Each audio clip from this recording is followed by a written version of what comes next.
माननीय मुख्यमंत्री जी आपके सच्चे हमदर्द हैं। 24 कैरेट गोल्ड की तरह वो सेकुलर नेता हैं, वो किसी के साथ रहे हैं, आपके हितैषी हैं, आपके ऊपर नजर टेढ़ी नहीं की करते। मुस्तफा सल्लल्लाहु अलैहि वसल्लम की एकाम की पाबंदी से लागू करवा रहे हैं। जनसुराज प्राइवेट लिमिटेड कंपनी है जो डीलिंग एजेंट है, वो नेताओं की डील करते थे। आज नेताओं की डील करते करते कुछ धन संग्रह करके एक पार्टी उन्होंने बना लिया, जनसुराज। लेकिन शुरुआती दौर में जनसुराज जो है वो जनसुराख पार्टी बन गया है। सुराख माने छेद होता है, छेद। सर, पूरे बिहार में जिस तरीके से अल्पसंख्यक के हकों की बात हो रही है, तो आज गरखा में, सालन के गरखा में पहुंचे हुए हैं, क्या सब संदेश दीजिएगा खासतौर पूरे बिहार और सालन वासियों को? देखिए, अल्पसंख्यक समाज में ये माननीय मुख्यमंत्री जी ने 19 साल में 20 साल में जो काम किया है उनके लिए अल्पसंख्यक अक़लियती तरक्याती सफ़र, अल्पसंख्यक विकास यात्रा लेकर के हम और पोस्ट के प्रभारी जनाब मेजर इकबाल हैदर खान साहब निकले हुए हैं 25 तारीख से ही 2024 और विभिन्न जिलों का दौरा कर रहे हैं। लोगों को हम लोग यही बताना चाहते हैं कि माननीय मुख्यमंत्री जी की एक पीड़ा रहती है कि समाज के सारे बुनियादी मसले हुए, जज्बाती मसले के साथ खड़ा रहा। इनको कभी जो और राज्यों में जो इनको तकलीफ होती है वो बिहार में नहीं होती। बिहार एक समझ लीजिए उपहार है अल्पसंख्यक समाज के लिए। बिहार में वैसे तो सभी समाज के लिए उन्होंने काम किया, पर सभी समाज जिस मात्रा में उनको वोट देता है, अल्पसंख्यक समाज के लिए जितना काम किए हैं उस मात्रा में अल्पसंख्यक समाज वोट नहीं देता। हम लोग अपने समाज से अपील करने आए हैं और एक प्रश्न भी करने आए हैं कि नीतीश कुमार जी किसी के साथ भी रहे, आपके साथ इंसाफ करते हैं, उनके साथ कब आप इंसाफ करें। और दूसरा अपील ये करने आए हैं कि जिस मात्रा में वो आपके लिए काम कर रहे हैं उस मात्रा में उनको आप लोग वोट दीजिए, उनके हाथ को मजबूत कीजिए। देन एंड देयर वो मजबूत रहेंगे तो आप ही लोग मजबूत रहेंगे। कारण क्या है सर कि नीतीश से दूर जो अल्पसंख्यक समाज है दूर जा रहे हैं? देखिए, कुछ लोग जज्बाती मसलों में उलझा देते हैं हमारे समाज को, और जब इलेक्शन आता है तो कुछ लोग बड़ी बड़ी जज्बात के नारे देते हैं।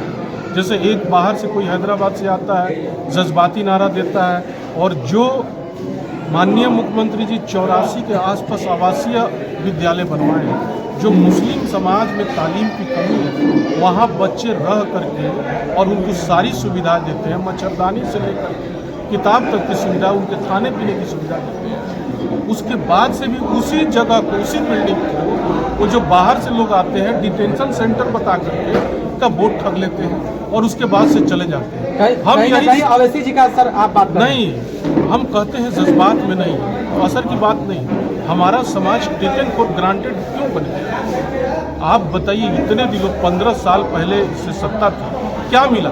गिनती के 4-5 खानदानों को माई समीकरण की थोड़ी सी मलाई चटा कर पूरे बिहार को और बिहार के मुसलमानों के तकदीर को रौंद के रख दिया। और माननीय मुख्यमंत्री जी तो वोटर्स की चिंता करते हैं। अल्पसंख्यक समाज उस मात्रा में वोट नहीं देता है जिस मात्रा में माननीय मुख्यमंत्री जी काम करते हैं। तो हम लोग अपील करने आए हैं कि माननीय मुख्यमंत्री जी आपके सच्चे हमदर्द हैं। 24 कैरेट गोल्ड की तरह वो सेकुलर नेता हैं, वो किसी के साथ रहे हैं, आपके हितैषी हैं, आपके ऊपर नजर टेढ़ी नहीं की करते। नीतीश जी विकास पुरुष का आप लोग दावा करते हैं, विकास की बात करते हैं, छात्र के जो बीपीएससी छात्र पर आप लोग क्यों नहीं बात, प्लान पर क्यों नहीं बात करते हैं? अरे, आधुनिक बिहार के निर्माता है माननीय मुख्यमंत्री श्री नीतीश कुमार जी। आप पटना की सड़कों को देख लीजिए, बिल्डिंगों को देख लीजिए, और किसी को बिहार में जो 20 साल पहले आया हो और उसको चला दीजिए तो समझ नहीं पाया कि बेंगलोर में है कि किसी बड़े मेट्रोपॉलिटन सिटी में है और कोई ऐसा जगह है। ये लोग, कुछ लोग राजनीति कर रहे हैं स्टूडेंट के कंधे पे बंदूक करके। नीतीश कुमार जी ने, बिहार सरकार ने बापू सभागार में और सारे जिला हेडक्वार्टर में एक दिन में लाखों लाख नियोजन पत्र बांटा है, और जितनी नौकरी 15 साल में इन्होंने दिया है, उजड़ा बिहार था, कैसा बिहार था, और विकास की पटरी पर ला करके खड़ा किया। तेजस्वी जी बोलते हैं कि हम नौकरी दिए हैं बिहार में। को, छात्रों को? ये तो सभी कैसे दे सकते हैं? 15 साल पहले कितना नौकरी दिए थे उनकी सरकार जब थी कितना नौकरी दिए थे? पूछना चाहिए समाज के लोगों को। और अभी कितनी नौकरी मिली है? कोई बिहार का हमको लगता है 80% से स्कूल से है ऐसी जिसमें हमारी मुस्लिम बच्चियां जो उन्होंने स्कॉलरशिप दिया, प्रोत्साहन राशि दिया, 80% स्कूलों में वो नकाब लगा लगा करके टीचर का काम कर रही हैं। मदरसों के जिस फाइल को लालू जी फेंक दिए थे, 1500 रुपये मिलता था, वेतन मांगने जाते थे तो कहते थे होली वेतन मिलेगा ईद बाद। संस्कृत के भाई प्रोटेस्ट करते थे तो कहते थे वेतन मिलेगा होली बाद। और 2 महीना लगता था, कहाँ कहाँ साइन कराना पड़ता था। आज मदरसा में 7वां वेतन आयोग लागू है, 70 हज़ार रुपया उनको सैलरी मिल रही है। और माननीय मुख्यमंत्री जी ने एक कलम से लगभग 1000 मदरसों का एप्लीकेशन कर दिया और सबको उसमें मिड डे मिल रहा है। मिड डे मील का योजना लागू है, पोशाक योजना लागू है, साइकिल योजना लागू है, प्रोत्साहन राशि योजना लागू है। क्या चाहिए नीतीश कुमार जी से? आपको एकदम दिल निकाल के नीतीश कुमार जी ने अल्पसंख्यक समाज को दे दिया है। पर हम अपने समाज से अपील करते हैं कि जज्बात में नहीं उलझे, नीतीश कुमार के हाथ को मजबूत करें। आपके सच्चे हमदर्द हैं। एक सवाल सर, प्रशांत किशोर जी का बयान है कि नीतीश जी अब जो है माइंड से, ऐसा शब्द तो नहीं बोलना चाहिए, माइंड से वो छोड़िए ना उनका। आप अपना कि अभी बेलागंज में हम लोग थे और एक मुस्लिम उम्मीदवार ही दिए थे और चुटकी बजा के ऐसे कहते थे कि 15 दिन में हम दारूबंदी खत्म कर देंगे। एक घंटे में नीतीश कुमार जी उन बच्चों के हाथ में कॉपी किताब देके डॉक्टर इंजीनियर बना रहे हैं जिनके माँ को पिटवाना चाहते हैं उनके बाप से दारू पिलवा करके। ठीक है, और हमारा कितनी भी क्षति हो जाए, इस्लाम हमारा दारू को हराम कहता है, शराब को हराम करता है। हमारे नेता तो हमारे हजरत मोहम्मद मुस्तफ़ा सल्लल्लाहु अलैहि वसल्लम की एकाम की पाबंदी से लागू करवा रहे हैं। बहुत बहुत धन्यवाद सर बात करने के लिए। इस तरीके से सर अल्पसंख्यक समाज जो है नीतीश से दूरी बना रहे हैं, क्या कारण है इसका? जिस तरीके से आप पूरे बिहार में रथ यात्रा लेकर चले हैं, इससे क्या बेनिफिट मिलेगा? दूरी बिल्कुल नहीं है, समझ की फेर है। और अगर दूरी रहती, अभी हाल में चुनाव हुआ है, 4 उपचुनाव बिहार में हुए, 4 विधानसभा क्षेत्रों में। बेला विधानसभा क्षेत्र में 2 मुस्लिम उम्मीदवार थे, एक जनसुराज से थे और एक AIMIM से थे, और दोनों स्थानीय तौर पर मजबूत कहे जाने वाले उम्मीदवार थे। और उन लोगों को लोगों ने नकार दिया। और आप डेटा उठा के देखिए बेलागंज विधानसभा क्षेत्र के उपचुनाव का परिणाम का, कि 40 से 45% मुसलमानों ने वोट नीतीश कुमार जी के उम्मीदवार मनोरमा देवी जी को किया।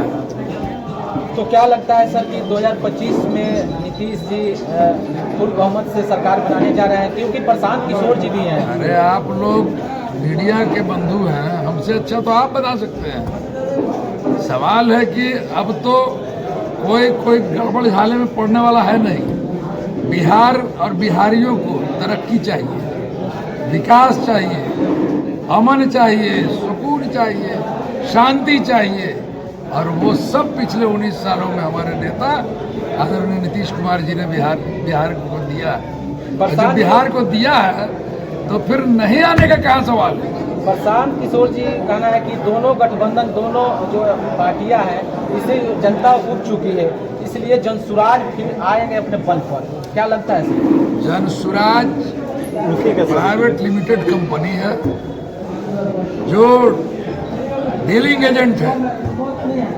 वो नेताओं की डील करते थे, आज नेताओं की डील करते करते कुछ धन संग्रह करके एक पार्टी उन्होंने बना लिया, जनसुराज। लेकिन शुरुआती दौर में जनसुराज जो है वो जनसुराख पार्टी बन गया है। सुराख माने छेद होता है, छेद। मैं पूछना चाहता हूँ, वो एक अगर नेतृत्व करता होते, संगठन करता होते, एक कुशल रणनीतिकार होते, जिनका आप नाम ले रहे हैं, जो बंगाल से लेकर दिल्ली से लेकर यहाँ तक जिताने हराने की बात आप करते हैं, है ना। तो अभी तक एक सीट क्यों नहीं जीत पाए? वो जीतना चाहिए ना।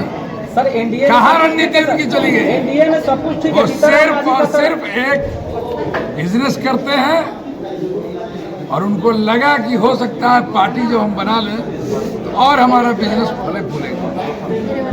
उनसे बिहार प्रभावित नहीं होने वाला है। बहुत बहुत धन्यवाद।